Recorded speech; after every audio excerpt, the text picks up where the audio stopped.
Proclamación de la buena nueva de nuestro Señor Jesucristo, según San Lucas. Gloria a ti, Señor. En aquel tiempo uno de los que estaban sentados a la mesa con Jesús le dijo: dichoso aquel que participe en el banquete del reino de Dios. Entonces Jesús le dijo: un hombre preparó un gran banquete y convidó a muchas personas. Cuando llegó la hora del banquete, mandó un criado suyo a avisarles a los invitados que vinieran, porque ya todo estaba listo. Pero todos, sin excepción, comenzaron a disculparse. Uno le dijo: compré un terreno y necesito ir a verlo. Te ruego que me disculpes. Otro le dijo: compré 5 yuntas de bueyes y voy a probarlas. Te ruego que me disculpes. Y otro más le dijo: acabo de casarme y por eso no puedo ir. Volvió el criado y le contó todo al amo. Entonces el señor se enojó y le dijo al criado: sal corriendo a las plazas y a las calles de la ciudad y trae a mi casa a los pobres, a los lisiados, a los ciegos y a los cojos. Cuando regresó el criado le dijo: Señor, hice lo que me ordenaste y todavía hay lugar. Entonces el amo respondió: sal a los caminos, a las veredas, insísteles a todos para que vengan y se llene mi casa. Yo les aseguro que ninguno de los primeros invitados participará de mi banquete. Palabra del Señor. Gloria a ti, Señor Jesús. Por la lectura del Santo Evangelio, sean perdonados nuestros pecados veniales. Brevemente sentados, por favor.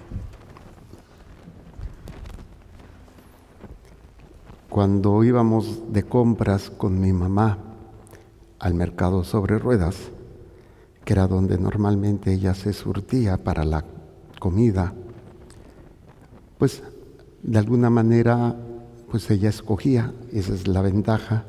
Tú podías escoger la clase de verdura o de fruta, producto que tú comprabas. Y pues la costumbre es así, ¿no? Tocarla y ver el aguacate, como saber que está maduro, un jitomate, una sandía, ya ve que algunos le pegan, el melón, cómo están los hoyitos o los ombliguitos, el mango y así. Y ¿qué pasa cuando no sabemos comprar? Bueno, puede ser que compres comida todavía que no está lista, y más dependiendo, por ejemplo, los aguacates, tú puedes comprar. Si vas a comprarlos inmediatamente, pues tienen que estar ya listos y tienes que saber escoger. Pero si va a ser para unos días después, para que no se te eche a perder, pues tienes que saber que no estén tan maduros para que se vayan madurando, los plátanos o algo así. Pero ¿qué sucede cuando, por ejemplo, tú tienes ya tus productos en tu casa, en tu despensa, en tu alacena o en el refrigerador? Y uno se empieza a echar a perder. Pues va a corromper o va a echar a perder toda la demás verdura o fruta. Y muchas veces porque no supimos o escoger, o pusimos los muy maduros con los no maduros, y el maduro se echa a perder más rápido y daña al otro. Pues esto sucede también, por ejemplo, cuando comemos, ¿sí? A veces comemos y algo nos cae mal, porque o no nos lavamos las manos, o quien preparó la comida no estaba lavadas las manos, o algo que comimos ya estaba echado a perder, o traía pues contaminación por bacterias o por toxinas que hacen que nos dañemos. ¿Qué tiene que ver esto con lo que hoy nos presenta la palabra de Dios? Es importante entender que cada uno de nosotros somos un alimento para los demás, así como también nosotros nos alimentamos de los demás. ¿En qué sentido? Con las palabras, con las acciones, con los gestos que tenemos, formamos parte todos de una unidad. A veces no nos damos cuenta de esto. Un ejemplo muy simple, pero muy poderoso, es a la hora de escoger pareja. ¿Cuántas veces las personas se casan sin haber sabido escoger? Y me refiero en cuanto a ver a veces o comprender las señales que te gritaban diciendo: no es saludable esta relación. Pero como yo no estoy capacitado por el hecho de que a lo mejor yo estoy igual o peor, o no he trabajado en mi propia madurez, pues entonces cualquier escoba con pantalones o cualquier trapeador con falda, y sin querer ser ofensivo, es una expresión nada más coloquial para decir qué importante es saber escoger, pero antes de saber escoger, qué importante es saber cómo estoy yo.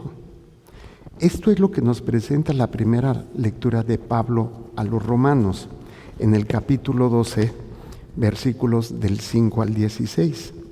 Pero los primeros versículos nos habla precisamente de este aspecto, primero de ver cómo estamos, aunque no está en el texto que presenta la liturgia, los primeros 4 versículos, pero yo quiero que lo veamos porque forma parte de la enseñanza de estos versículos.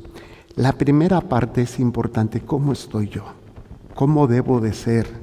Porque yo formo parte de algo más grande, como esa manzana o ese plátano que está junto a otros plátanos, o como ese alimento o nutrientes que están en el plato y que cada uno va a cumplir su misión. Pero si yo estoy echado a perder o vengo cargando situaciones, en lugar de formar algo nutritivo, voy a formar algo tóxico o dañino. Entonces Pablo nos dice algo muy interesante y se refiere a lo que es la espiritualidad, o sea, el trabajo que tenemos que tener en nuestra alma y que se va a reflejar en la vida diaria, en los aspectos prácticos. Dice, os ruego, hermanos, por la misericordia de Dios, que presenten sus cuerpos como hostias vivas, santas, agradables a Dios. Entonces, una de las cosas fundamentales que yo tengo que ver, ¿cómo me presento a Dios? ¿Como una ofrenda santa? O sea, como alguien que busca hacer la voluntad de Dios. Porque yo voy a formar una familia, o ya formé una familia, y a lo mejor no supe escoger, no supe discernir, porque ni siquiera sé cómo soy yo. Entonces, el primer aspecto fundamental es cómo estoy yo. Y que toda mi vida tiene que ser una ofrenda agradable a Dios, como hostia viva. O sea, esa ofrenda que se hace en la misa, que es el sacrificio de Cristo, nuestra vida tiene que ser una ofrenda diaria, continua, agradable. Entonces, para empezar, lo básico es, ¿lo que hago es agradable a Dios o no? Y ahí es cuando nos vamos a dar cuenta que las amistades, el trabajo, el matrimonio, la familia, pues muchas veces no actuamos así, y cuando no actúo así, me convierto en un fruto podrido. Mi actitud, mi inmadurez, mi vida de pecado va a dañar a mi pareja, va a dañar a mis amigos, va a dañar a mis hijos, porque yo no me veo a mí mismo. Y esto sucede mucho en los matrimonios donde veo más lo que hace el otro, lo que no hace el otro, pero yo no he visto si yo estoy, al menos aquí la ventaja es que puedo estar podrido por el pecado, pero gracias a la gracia me puedo volver en un fruto sano y maduro. Pero a veces nos enfocamos más que el otro cambie, ¿no? Que el otro o la otra o los otros lo hagan. Entonces, mi primera tarea es conmigo mismo, antes de que mi matrimonio, antes que mis hijos. O sea, en el sentido de ver que mi vida sea agradable a Dios. Y aquí desgraciadamente puede ser tan subjetivo que cada quien sienta es que yo siento, es que yo pienso. Por eso hay parámetros fundamentales, la caridad, el respeto, el amor, la tolerancia, el soportar con paciencia las miserias del prójimo, etcétera, etcétera. Y no simplemente en una perspectiva subjetiva de cómo yo me siento, cómo yo pienso, porque cada cabeza es un mundo. Bueno, entonces os ruego, hermanos, por la misericordia de Dios, que presenten su cuerpo como hostia viva, santa y agradable a Dios en un culto espiritual. El culto que le debemos a Dios es el de adoración, que lo vivimos en plenitud en la misa. pero que allá afuera también hay que ser culto.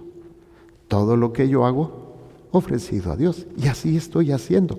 De hecho, en la misa, cuando el sacerdote hace la ofrenda, la oración colecta, que es la primera oración que hace el sacerdote, toma todo lo que ustedes traen porque se lo va a presentar a Dios. Colecta, recibe intenciones, peticiones. Casi siempre la mayoría es pura pedidera. Pedir, pero no ofrecimiento de las obras que hice, también de mis pecados. Pero es esa conciencia, ¿sí?, de que todo tiene que ser un culto espiritual. Imagínense qué hermoso cuando vamos a misa, que todo lo que yo hago en la semana lo presento. Señor, mira, esta semana hice esto, o este día, para los que van a misa diario. Bueno, dice, en un culto espiritual, que es agradable a Dios, en un culto espiritual vuestro. No se acomoden a este siglo. No se está refiriendo al siglo I, se está refiriendo a cada momento de la historia de la humanidad y en cada región o zona geográfica, al mundo, a la carne y al demonio. Entonces, fíjense todo lo que yo tengo que trabajar antes de unirme a alguien.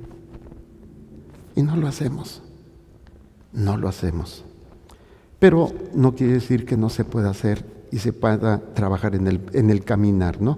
Entonces dice, no se acomoden a este siglo, obviamente el mundo, la carne y el demonio. Antes transformaos por la renovación de vuestra mente. ¿Por qué la mente? Porque en la mente los pensamientos son donde se van a dar todas las acciones. Lo que yo empiezo a pensar, a meditar, y si empiezo a pensar o a meditar en lo que me hizo el otro, o en lo que yo deseo que suceda, o en lo que yo anhelo, o en lo que yo estoy sufriendo, pues esto se va a convertir en mi alimento, que a veces es tóxico. Pero si yo aprendo a meditar, a pensar en la palabra de Dios, en su mensaje, y en preguntarle qué quieres que haga, y en estar pensando en su sacrificio por mí, y no tanto en lo que yo sufro, todo, no. Entonces transformo mi mente en una continua crecimiento espiritual, en un continuo ofrecimiento de nuestra vida. Dice entonces, y al final, la transformación de la mente se traduce fundamentalmente en ¿esto es voluntad de Dios o no es voluntad de Dios? Y lo dice Pablo. No se acomoden a este siglo, antes transformen por la renovación de su mente para que experimenten cuál es la voluntad de Dios. Entonces, ¿cuál es el fundamento de todo? Hacer la voluntad de Dios. Así es como mi mente irá creciendo. Y entonces podré presentarme como ofrenda agradable a Dios y formar parte de algo saludable. Si por cuestiones humanas, por ejemplo, mi matrimonio, mi familia, mi casa, mi trabajo, pues está podrido porque no han vivido esto, y no en una actitud de juicio o en una actitud de mejor, yo soy mejor que tú, sino tratar de vivir lo que es correcto. Algunas veces esto puede influenciar para que las otras personas pues cambien, ¿no? Y ofreciendo todo. Otras veces por cuestiones de seguridad o por cuestiones de crecimiento, a veces tienes que apartarte. Ahorita tengo a un hombre que estoy acompañando y así le digo, ¿sabes qué? Sepárate de tu mujer, pero en el sentido no del divorcio, no, ni siquiera están casados por la iglesia, sino en el sentido para que descubra a tu esposa que está mal y que tiene que buscar ayuda. A veces también, por ejemplo, en un grupo de amigos, apartarnos, o de un trabajo donde salirte. A veces es necesario porque es parte de esta situación. Entonces, para experimentar cuál sea la voluntad de Dios, que siempre es buena, agradable y perfecta. Entonces, ¿qué es lo que hace falta? Vivir la voluntad de Dios, que siempre será buena, agradable y perfecta. Obviamente, aunque a veces no sea buena, entre comillas, para nosotros, porque yo lo que quiero es otra cosa. Pero al final de cuentas, como una madre o un padre sabe lo que le conviene al hijo, aunque el hijo no quiera, porque no tiene la madurez. Y no siempre en cuanto agradable, que ¡ay, qué rico! No, sino que a veces es doloroso, pero es agradable en el sentido porque estoy haciendo la voluntad de Dios y siempre será perfecta, porque es lo que me lleva a la santidad. Bueno, dice, porque en virtud de la gracia que me fue dada, digo a cada uno de entre ustedes, que no se sienta de sí más altamente de lo que debe de sentir, que es ese el narcisista, ¿no? El narcisista o los narcisistas son aquellas personas que se sienten superiores a los demás. Cuando sucede un acontecimiento, cuando sucede algo, se hace todo en referencia a él o a ella o a ellos. ¿Sí? Sucedió esto, es porque yo dije, es porque yo realicé, es porque lo otro. Entonces, todo está en función de ellos. Y de alguna manera se presentan como las personas de referencia para todo. La sanación, el trabajo, el dinero, etcétera, etcétera. Entonces, dice, porque en virtud de la gracia que me fue dada, digo a cada uno de entre ustedes que no se sienta de sí más altamente que lo que debe sentir, lo que es rectamente, según sienta la medida de la fe que Dios ha dado a cada uno. Pues así, y aquí es donde entra ya nuestro texto. Esto es individual, y si yo trabajo esto individual, voy a poder trabajar en mi vida social, en mi familia, en mi grupo, en mi comunidad. Y si no se puede, pues tú no te contaminas y ofreces. Y a veces, si es necesario, pues empezar de nuevo. Entonces dice, pues así como tenemos muchos miembros en un solo cuerpo, y no todos los miembros tienen la misma función, y aquí ya empieza nuestro texto.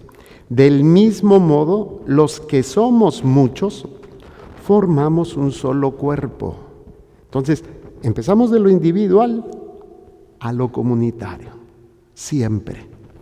Dice, formamos un solo cuerpo en Cristo, pero en cuanto a cada uno, somos recíprocamente miembros. O sea, es tan importante uno como el otro, porque todos formamos parte y cada uno con funciones diferentes. Pablo le va a decir, tenemos dones diferentes conforme a la gracia que nos fue dada. Esto es importante porque cuando entendemos que lo que Dios nos da a todos gracias, no gracias de agradecimiento, sino dones. Pero en la medida en que yo estoy vacío, más me lleno. En la medida en que estoy ya lleno, menos me lleno de la voluntad de Dios. Si está más mi humana voluntad, menos dones o menos poder del don que yo tengo. Cada uno tiene diferentes, porque cada uno tiene carismas y tiene cualidades, pero desgraciadamente la mayoría de la gente no los ve porque no ha trabajado el aspecto individual.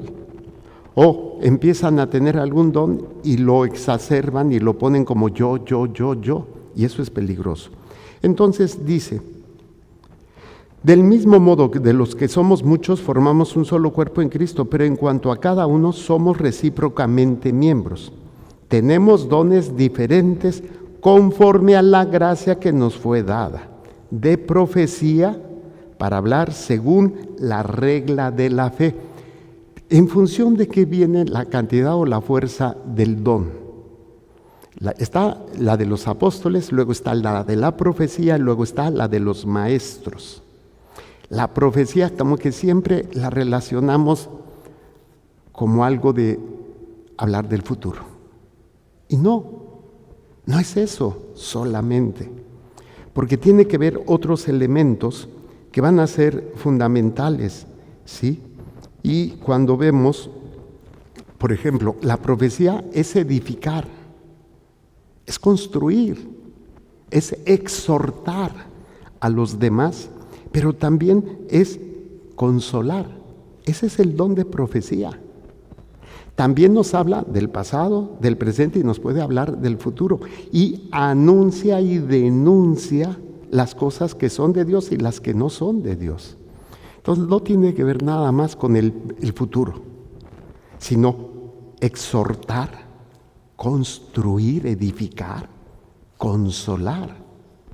Y siempre en función de la fe.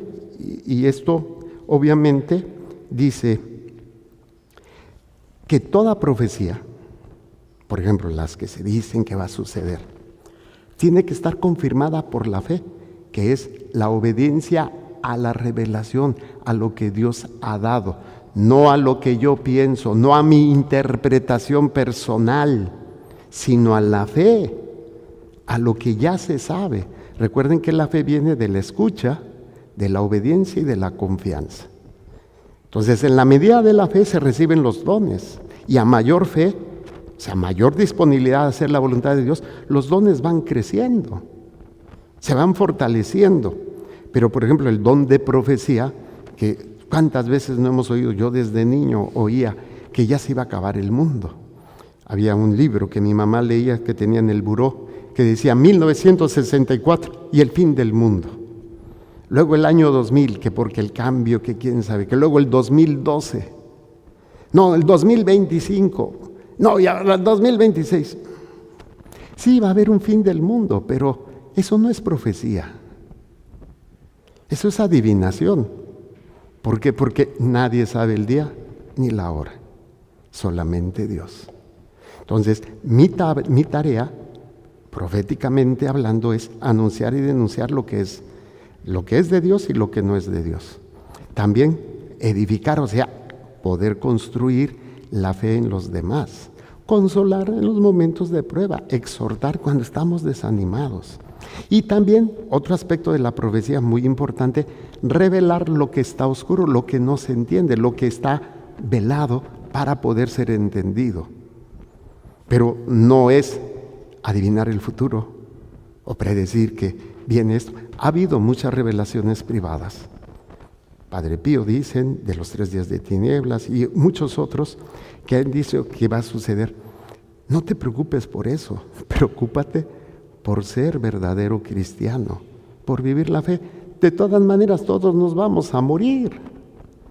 El problema no es cómo vas a morir, sino cómo estás viviendo y en qué condiciones vas a estar cuando te toque morir. Bueno, entonces dice,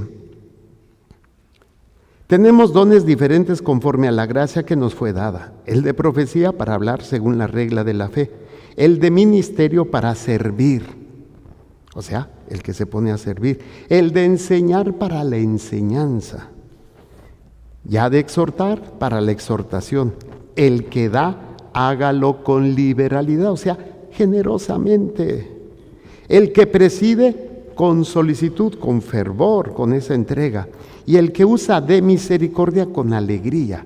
Obviamente en esto elemento de la alegría, ¿sí? Pues es las obras de misericordia. Dar de comer, dar de beber, estuve hambriento, estuve sediento, ¿sí? Y obviamente el hecho de dar no es por el hecho de lo que estoy dando, sino por la capacidad que puedo de servir en nombre de Dios. Y sobre todo, muy importante, el no sentirme protector, es que yo te estoy dando, es que yo te estoy dando la oportunidad. O sea, como nos gloriamos en el hecho de yo te estoy dando, yo esto. Cuando realmente, cuando tú haces la caridad, entiendes el beneficio que tú estás teniendo cuando haces la caridad. Ese es el verdadero poder. Y por eso lo damos con alegría. No en una actitud superior o sobreprotección de que yo, sino desde el conocimiento. Yo soy más beneficiado cuando hago la caridad que aquel a que le estoy haciendo la caridad. Muchísimo más beneficiado. Es por eso que nosotros debemos entender esto, ¿sí? Y es donde los pobres, ¿sí? Son a los que tenemos que servir, no solamente materialmente, porque la caridad no solamente es dinero, sino en tiempo, en todo, pero desde la conciencia que el mayor beneficiado eres tú. Y por eso lo haces con alegría. Porque viene el cansancio, viene el enfado, viene tantas cosas, pero tú eres el que Dios va a bendecir más si entendemos pues esta riqueza de la caridad. ¿Sí? El amor sin hipocresía, aborrecer lo que es malo, y apegados a lo que es bueno. O sea, rechazar el pecado, odiar el pecado, no la persona, no se odia a la persona. Y aquí es donde a veces, es que yo me gusta mucho hacer el bien, me gusta, pero no aborrezco el pecado, entonces tu caridad es incompleta. Tenemos que ser celosos de hacer el bien, celosos de lo que Dios nos pide y rechazar, aborrecer todo lo que sea contrario. Pero a veces, como llevamos la fiesta en paz, es mejor quedarte callado para evitar problemas.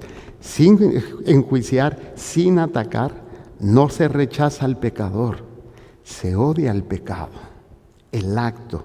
Claro, desgraciadamente mucha gente lo toma personal, es que eres un misógino, eres un homófobo, No, pero bueno, es difícil dialogar con este tipo de personas, ¿sí? Y luego vienen todas las normas de caridad en la vida fraterna. Dice, en el amor a los hermanos, ser afectuosos unos con otros. En cuanto al honor, dar preferencia al otro. En la solicitud, en la generosidad, no seas perezoso, que muchas veces en el espíritu, sed fervientes. Para el Señor, ser servidores. Alegres en la esperanza.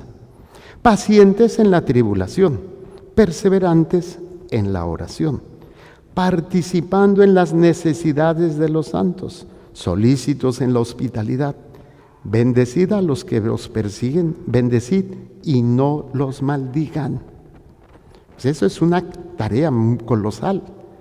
Desgraciadamente, como las emociones son muy fuertes y no nos conocemos, no somos capaces de hacerlo. Y nos dejamos llevar por la ira, por todos los sentimientos que afloran y nos llevan a una situación a veces hasta de venganza, ¿sí? Y es una de las cosas que debemos de cuidar. Dice, bendecid a los que os persiguen, bendecid y no maldigan. Gocen con los que se gozan, lloren con los que lloran. Aquí hay que ser muy claro. Yo no me voy a gozar con alguien que está haciéndose dinero y es rico y se aprovecha de eso. A él le da gozo, pero yo no me puedo gozar de eso. O sea, yo me voy a gozar de todo aquello que ayude a la persona a ser bueno y a hacer el bien. Y me gozo con él. Y no en la envidia. Y tampoco voy a llorar con aquel que está llorando por una cosa mala, que está llorando porque no pudo vengarse, por decir algo. Voy a llorar y voy a acompañar a los que sufren por pérdidas, por sufrimientos, por injusticias, también por aquel que está arrepentido de sus pecados. Y me uno a su dolor. O también me uno a su alegría, por ejemplo, que se arrepintió, que aceptó a Cristo en su vida. Entonces, no es solamente, me voy a alegrar con todos o me voy a sufrir con todos. Hasta para eso tenemos que tener discernimiento, ¿sí? No fomenten pensamientos altivos, sino sean humildes. Esto es en cuanto, gracias, a la primera lectura. Y para concluir hermosamente lo que el Señor nos presenta en este texto de Lucas, cuando se le acerca uno y le dice, dichoso aquel que participe en el banquete del reino de Dios. Como que vemos eso como que algo lejano. Se empieza aquí. Por eso quise hacer énfasis en trabajar individualmente para empezar a participar del banquete aquí y ahora. Lo hacemos en la misa, pero en la misa se prolonga allí, en tu casa, en tu trabajo, con los que te dañan, con los que te lastiman, con los que tú tienes que servir. Y por eso el Señor hace esta referencia, que un banquete el rey mandó invitar. Y fíjense, siempre primero tiene que ser Dios. Y aquí pone 3 pretextos. El primero de ellos dice, comenzaron a disculparse, compré un terreno. O sea, no es que sea malo tener terreno, tener cosas o lo material. El problema es cuando está primero que el servicio a Dios y a los hermanos. Segundo, compré 5 yuntas de bueyes y voy a probarlas. O sea, pues tengo que mantenerme. Pero antes que cualquier cosa tiene que ser tu servicio a Dios. Y la más, tal vez más controversial es, me acabo de casar. ¿A qué se refiere con esto nuestro Señor? No está satanizando ni diciendo esto es malo. Esto es bueno, pero en función siempre de primero Dios. Voy a poner un ejemplo. ¿El irse de vacaciones es malo? No.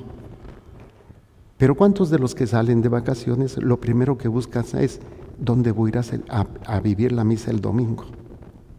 No lo hacemos. Es que vinieron visitas y por eso no fui a misa. A eso se refiere.